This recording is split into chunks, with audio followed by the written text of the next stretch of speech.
You are now tuned into the sounds of Big Nate Sports Talk. It's on all the time, anytime.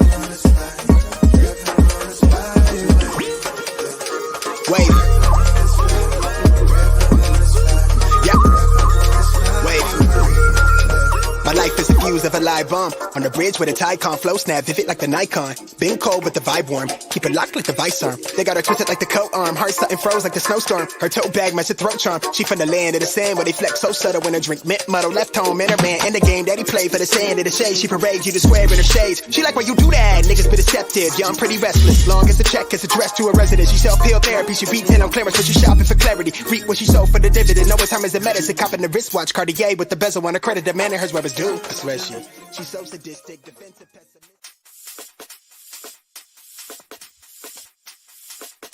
You are now tuned in to Big Nate Sports Talk, the show that's on all the time. Cut it off!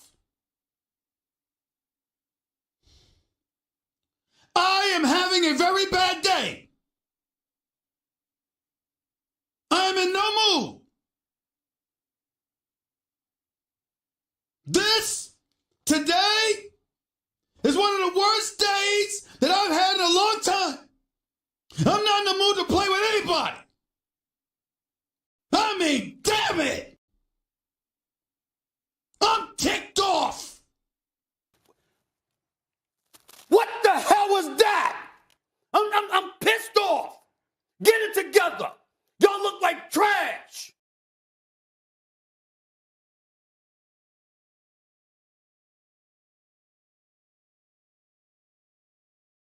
Good evening, ladies and gentlemen. It is your host, Nathan Snell. I hope you're all doing well. Happy Thursday. Hope you're all staying safe. Christmas Eve is almost upon us. I hope the week is going well for you guys. I hope everybody's staying safe. Hope everybody is getting their last minute Christmas shopping out the way, but also too, hope everyone's taking care of themselves as with this type of weather, people can be easily sick. So continue to check on yourself and continue to check on loved ones. This is episode 15, season 12 of that podcast. And in this video, painfully, we have to talk about the Baltimore Ravens. I know it's been a few weeks since you last saw the Ravens recap for me. I think the last time you saw me was the Carolina Panthers. Before we get into it, let me say some things up front. The Lady Terps played today. They played Fort Wayne University, I think it is, and they won. Their next game's on the 30th.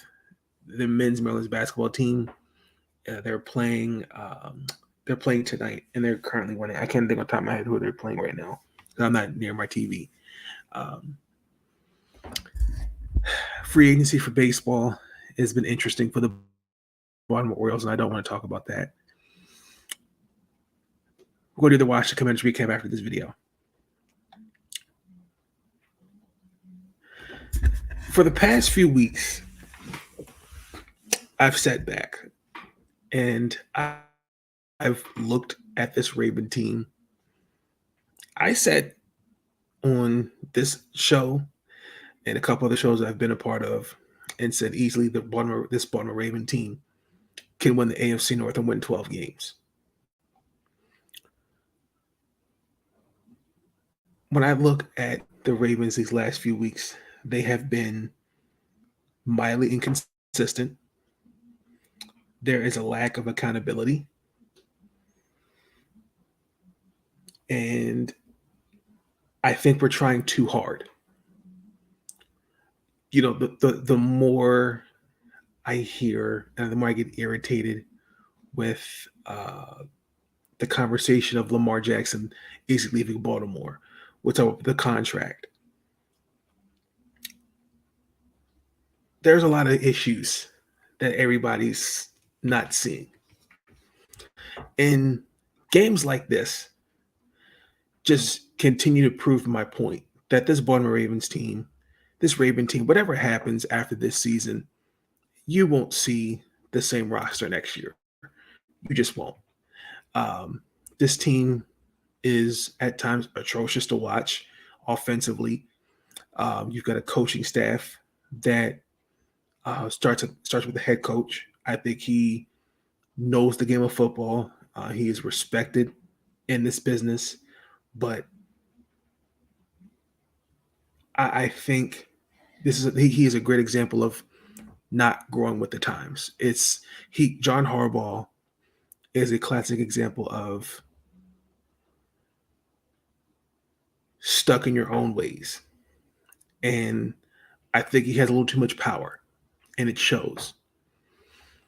You got an offensive coordinator who many former players and other pundits have said after 2 years for any team, and it's documented, his system is easy to figure out.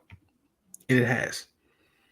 And these last 4 years, I think I've officially caught up to the Ravens. The Baltimore Ravens now at this point are in the "what have you done for me lately" stage. Because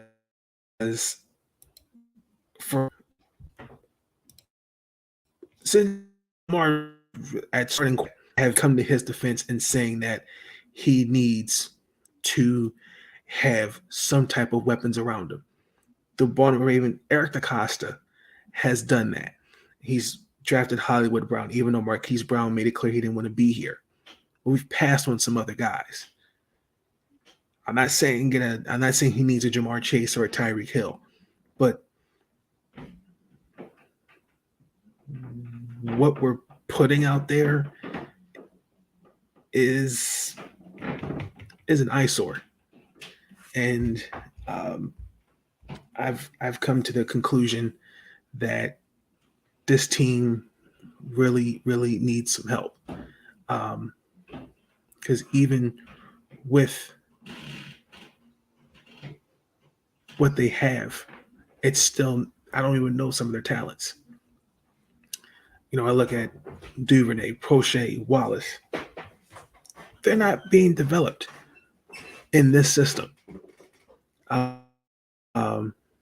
Your number one tight end, Mark Andrews, has been literally a disappointment last few weeks. He's supposed to be up there with Travis Kelce. Haven't seen that. Your running game. If our offense is predicated on running the football, why do we go away from that? See, Harbaugh and Greg Roman, to me, are trying too hard to prove to the NFL world and to Raven fans, see, we can pass the ball. We can be a passing offense. No. Not what I've seen. And this game against the Browns proves that point. The Baltimore Ravens painfully lost to the Cleveland Browns 13-3. What the hell was that? Hey, what the hell? You freaking kidding me? What was that? What was that? What the hell was that? I'm sorry the H words and the D words aren't appropriate over the airwaves, but it's going to be today. I don't know how much more of this I can take. How in God's name? This is getting frustrating. It really is. Sean Spencer, what's going on, buddy? Appreciate you tuning in. Appreciate you, sir. I got to start on Cleveland's side. Hey, look, this is a Cleveland Brown team that I'm still not sold on. I still think, just me, my personal opinion, I think he should have been suspended for the whole year. I'm still not sold on them offensively. Even with him out there, he still looks at times rusty. I think Jacoby Brissett should have been given the starting position, should have been named starting quarterback for the whole year. But Deshaun, when it counted, he had the only offensive touchdown. He was 18 of 28, 160 yards and a touchdown. He did make some big plays. There was the one on 3rd and long. I think it was like a 17 yards. He finished with 23 yards. Cleveland, they're still offensively struggling to finish drives, and the defense covered those issues. The same Brown defense we saw a few weeks ago. Cleveland, this defense, 3 points. We're averaging 23 points a game offensively. Myles Garrett had a sack and a half. Denzel Ward had an interception. Josh Johnson III forced a fumble recovery, 9 tackles. Just an example of what their defense had to work out there. Baltimore in the first half, we ran the ball exceptionally well. We rushed for almost 130 yards, 125 yards to be exact on the first half with J.K. Dobbins. But what happened? Baltimore went away from what worked. Cleveland's defense was the key for them to have for that big winning Sunday. Tyler Huntley threw 2 interceptions. It's now 7 turnovers in 3 games for a defense that's starting to really pick it up.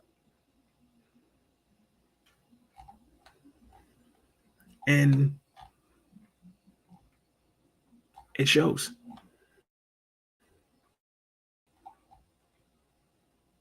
I still think you'll have 4 teams from the AFC North make the playoffs.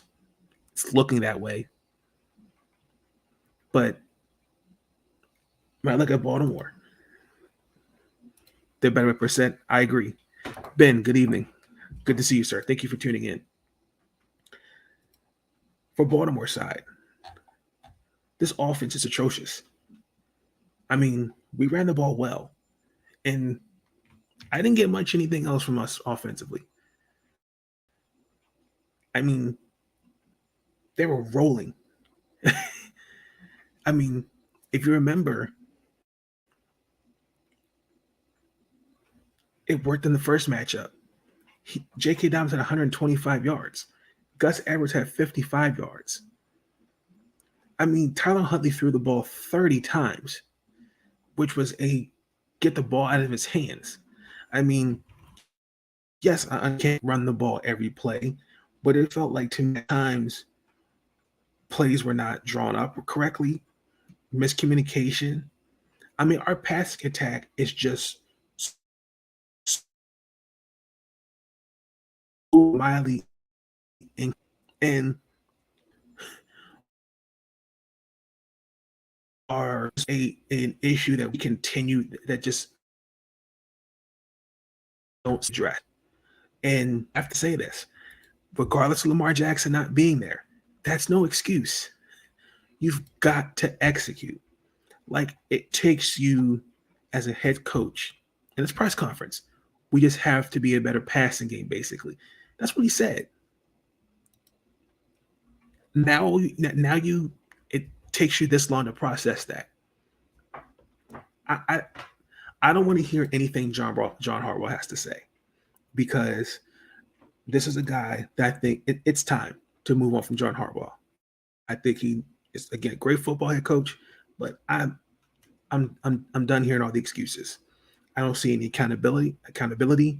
I don't see any lighting anyone's fire under their asses.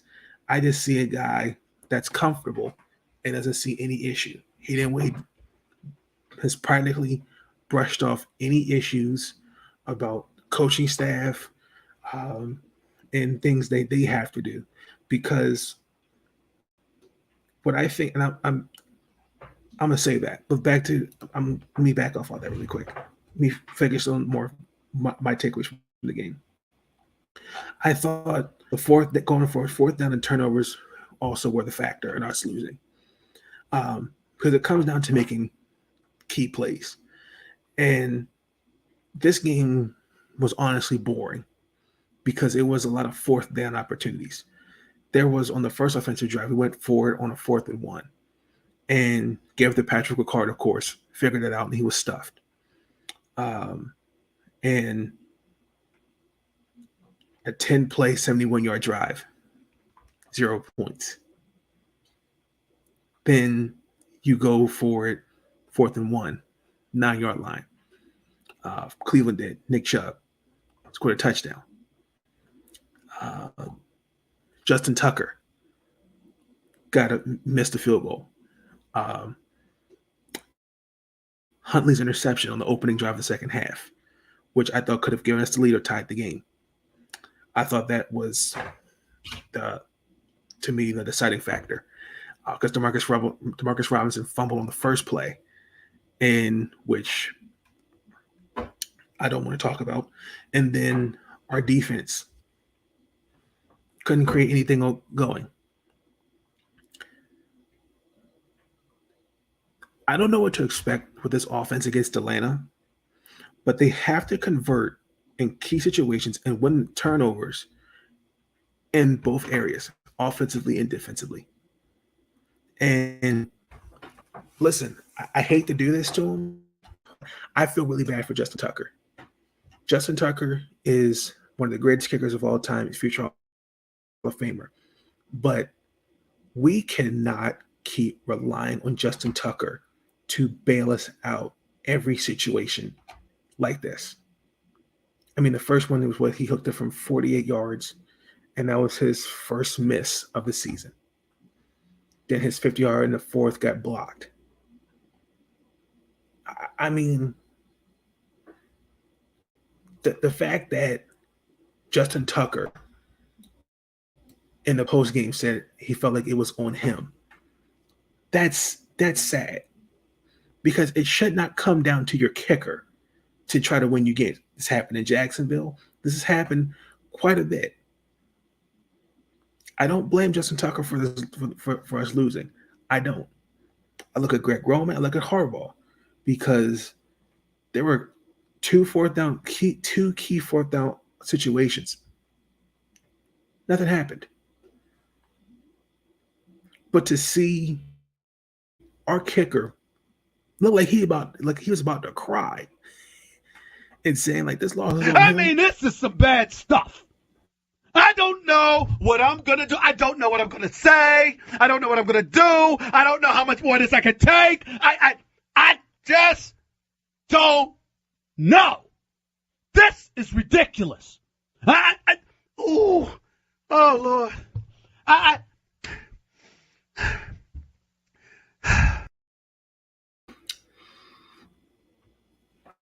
Gotta be better. That's it. They just have to be better. I just can't. I don't know what else I can say. And then injuries. I mean, even with Lamar Jackson out, Lamar Jackson can't be Superman. I need others to step up. This is not rocket science. And the coaching staff has to make it like they have to start taking some accountability and start addressing some of these issues. I mean, yes, Lamar won't play against Atlanta. I mean, if he's out there, it makes some big of a difference. But Marcus Peters is out with a strained calf, and he's going to be out for some time. Calais Campbell, they didn't give much of an update on him, so it looks like he might be done for probably the rest of the season. I mean, we got to look to Brandon Stevens and look for others to step up on the defensive line. I mean, Calais Campbell, I think, should have got some Pro Bowl consideration. He had his 100th career sack this year in that game against Deshaun Watson. I mean, regardless, I think we'll be okay. But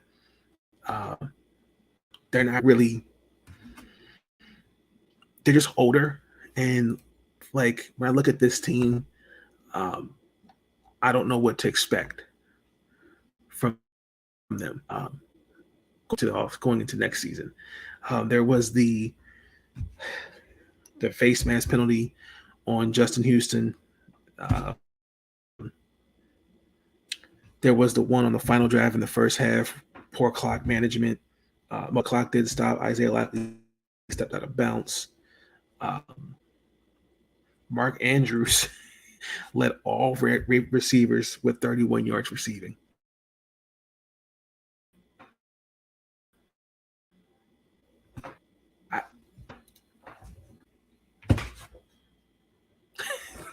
What are we doing? What are we honestly doing right now? This is disgusting. I just and I can say this because everybody keeps holding Lamar to this high standard of he has to show out, he has to play, have a good game, and I agree with all that. But what I'm seeing around him and what they're putting around him is an eyesore. I mean, your leading receiver was your number one tight end with 31 yards. Your quote-unquote not number one receiver, Devin Duvernay, Demarcus Robinson, Deshaun Jackson. But we have Raven fans and Lamar fans that think Odell Beckham Jr. or Deshaun Hopkins or DeAndre Hopkins can fix this type of nonsense. And I want to put all that to rest right here, right now. The Baltimore Ravens need to do a culture reset. They need to do a reset. Ladies and gentlemen, and saying reset. It's not the same thing as rebuilding. Resetting is how you go about things, redefining what your identity is. The Ravens have tried now 4 years too hard to prove that they can beat teams like Buffalo, Kansas City with this type of style of offense. And if you think if you can't even beat Cleveland or Cincy, hell, you can't even beat the Jacksonville Jaguars. What makes you think you can beat the Chiefs, Bills, this type of offense, and you don't really have true talent? When I say true talent, I don't truly now know their skill sets because they're not being developed. I look at supposedly T. Martin, Keith Williams. They're supposed to have say-so in this offense. I don't see that. What I see is this is still Greg Roman's offense. I don't see any other input. And it's going to take Eric DeCosta to see this. Steve Bisciotti's going to see this. I really think I don't know what to expect. I'm going into this game. What is this here? Russell good. Russell was good, man. Ravens. Sorry. Russell offense. Ravens offense can't fight on now. Run style for the day. You get a star. And Russell said it. That's facts. You're not winning with this type of offense. You're just not. And with Lamar Jackson, you expect him to carry your team like this into the playoffs? No. This team's trash offensively. I mean, it's not saying these guys can't play, but if I can't get offensive production and everyone's looking like Tyler Huntley, he's the number one quarterback, threw 2 interceptions. Even when I counted on him in that last 4th down play where he tried to go out of bounds to Poche and Poche dropped it. Even I knew the game was over when he took 2 sacks in the pocket. But that is supposed to be what some want to be our quarterback number 1. I think Tyler Huntley has a great skill set. I think he's shown he has a good arm. Some of his decision making is questionable.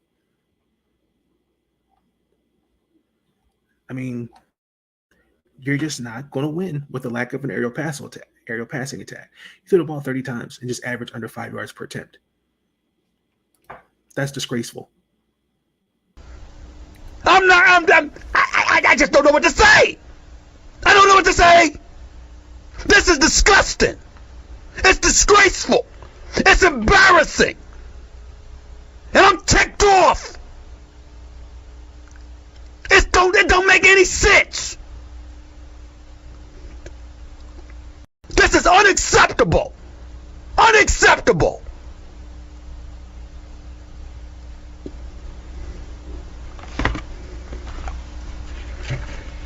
And something needs to be done about it. Quick, fast, and in a hurry.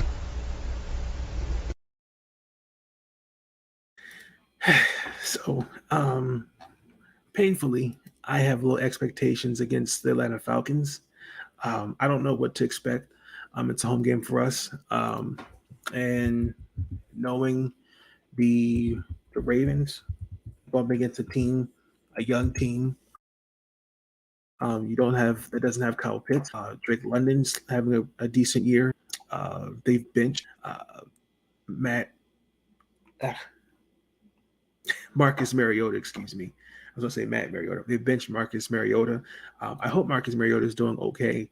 From when he stepped away he had to leave of absence from the team, if I saw that correctly.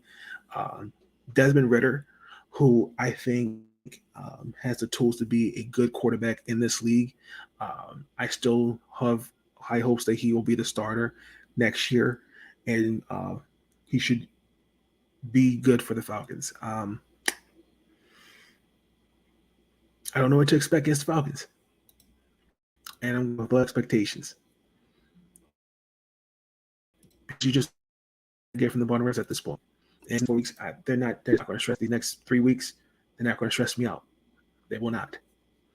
I can't do it. I won't. Because I just at this point I'm looking to being provoked. I mean, and this last year gives me the same vibes. All you was to win, and Russell will be at the game too. And they remember you telling me that I'll be freezing my butt off in a rock fight, pretty much. Yes, please take an extra coat and stay warm up there, buddy. So we'll have boots on the ground. My guy Russell Goodacre, because then we got to play Pittsburgh, and then we got to face Cincy. So knowing the Ravens, they'll probably go 2 or 3.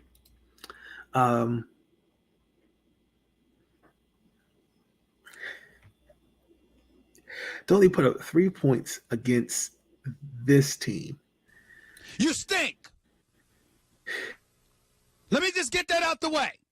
You stink. They are trash. Horrible.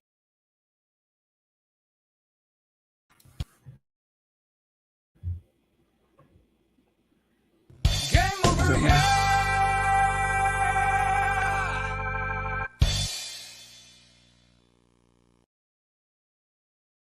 Let's move into our last segment of the show. Final Incoming message. Thoughts are running through my mind. Someone took some time to find a minute or two to organize them. Again, just enjoy the holidays. I know for some it may be very the mood may be different. I mean, there may not be a loved one there. May not just be in the mood for it. But still take time to just enjoy do something that will take your mind off of journaling. Even if it's just going for a drive or just doing something that will put you in that spirit mood. I think sometimes it's good to reflect during the holidays and say, well, what went right, what went wrong, and how to just be better going forward, especially going into the new year. Because it's our stories as individuals. We have the power to change certain narratives and certain things that have been um, plastered about us or X, Y, and Z. We can do those. We can change those things. But it's just up to us as individuals to wanting to make that change and wanting to um, be better. So, um, just do something for yourself. You know, um, even if again, music, journaling, um, something that makes you feel happy, take your mind off, this thing called life during the holidays. Because the holidays for me just go by fast. Last couple of years, I mean, I've always liked this time, even though it's raining. It doesn't feel like doesn't even feel like the holidays. It feels like we're in spring. So, um, but that's my final message. I mean, just enjoy the holidays. Stay safe. Do something for yourself. Check on loved ones, friends, family.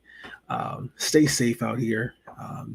We got our young ones getting sick, having to go to the hospital.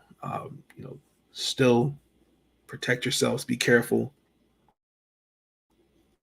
out here. Um, but also too, I wanted to uh, send my thoughts and prayers to the family of Franco Harris. And Franco Harris, I'm a little young to know who Franco Harris was, but I know Franco Harris is arguably one of the best running backs in the game of football. Former Pittsburgh Steeler. My dad told me stories. Told me, but the one story he always told me was about the immaculate catch. And I believe he was on part of those four Steelers teams that won the four Super Bowls. I think he was on Super Bowl MVP. I believe he won Offensive Rookie of the Year. I think he made an All-Pro team. He was on this. I think he's on the 70s decade, if I'm not mistaken. It was interesting. He be known as for the Immaculate Reception, and it was. I'm still kind of shooken by it because he was literally on Chris Mad Dog Russo's radio show because they're going to honor him. It was 50 years ago of the Immaculate Reception. And he was literally on the show, not yesterday, but the day before, Tuesday afternoon. It was about 2:30. Had the interview on. And I woke up yesterday morning and I found and saw that he passed away. And I was like, oh. And it's just, man,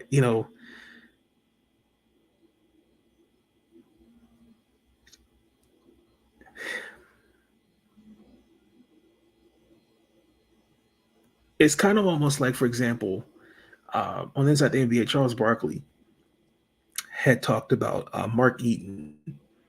Mark Eaton had, it was a year or so ago, he died tragically, but a biking accident. Just seeing him. The great Paul Silas, former NBA coach. For me, we have to really, really cherish life and just continue to thank God that just thank him for the many blessings that he's given us as individuals. And they don't, and they didn't release his cause of death, but to just be on the radio show that Tuesday, and then found out Wednesday morning he passed away. That shook me.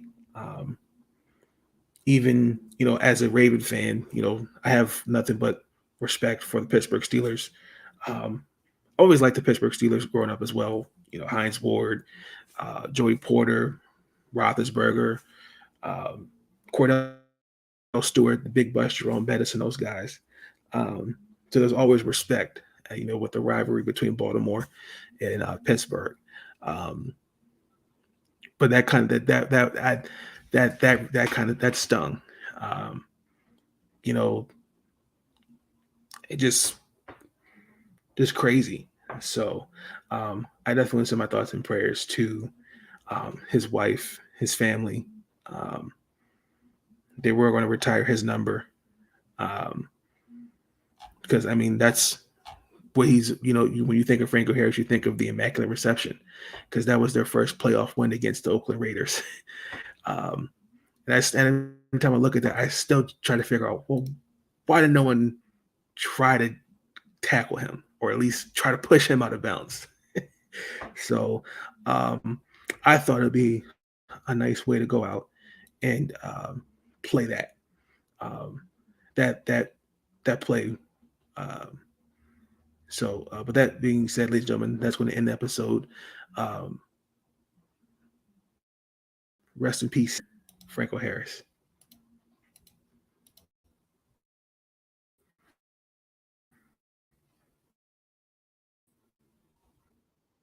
And as that is playing,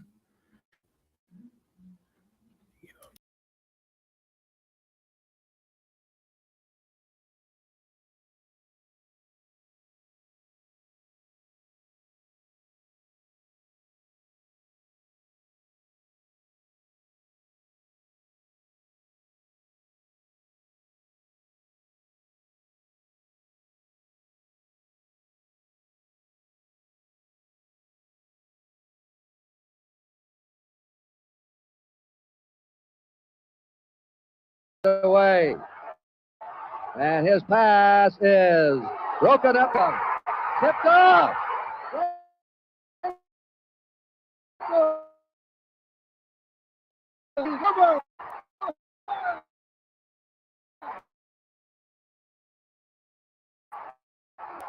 5 seconds to go.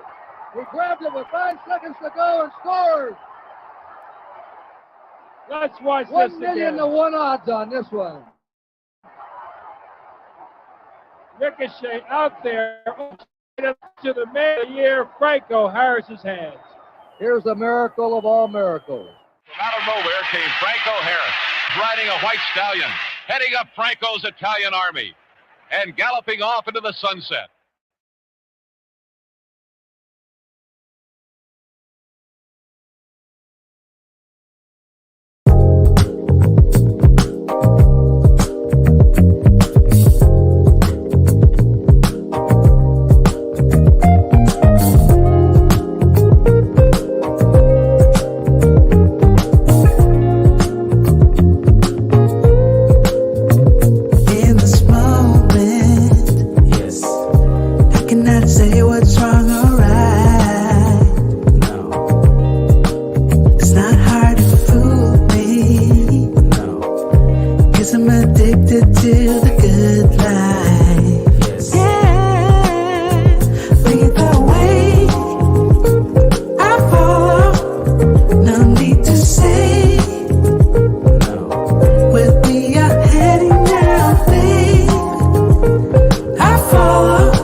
Thank you for tuning in to Big Nate Sports Talk. If you enjoyed that episode and you want to see more content, be sure to like, comment, and subscribe. Bring your sports game on Big Nate Sports Talk. It's on all the time, anytime.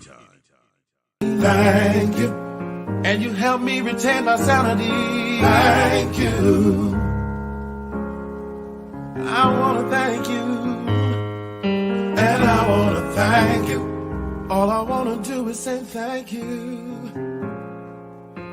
for everything you